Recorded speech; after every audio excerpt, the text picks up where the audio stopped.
Xatirələr, əyri çəliyinə, söykənə-söykənə bir sevimli qız.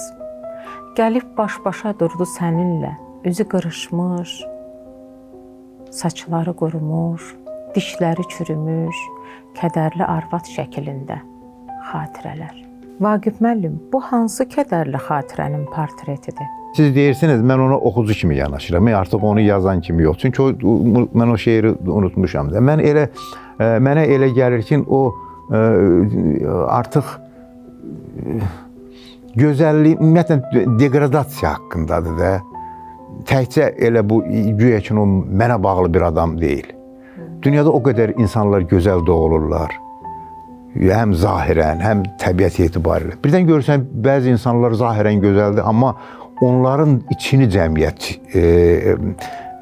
tozlandırır.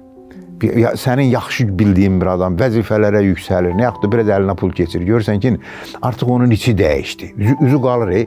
Amma elə də xeyirxah insan var, həm üzü də gözəldir. Amma görürsən, zaman keçir, yaşdaşır. Sən qıymırsan, istəmirsən ki, adamın nənəsidir, babasıdır. İçi elə gözəl qalır, amma qıymırsan ki, o şey olsun da, solsun. Ümumiyyətlə, o solan şeylər adama kədər gətirir də. O haqqındadır o. Gözəllik eləyəcək da, gözəllik haqqında.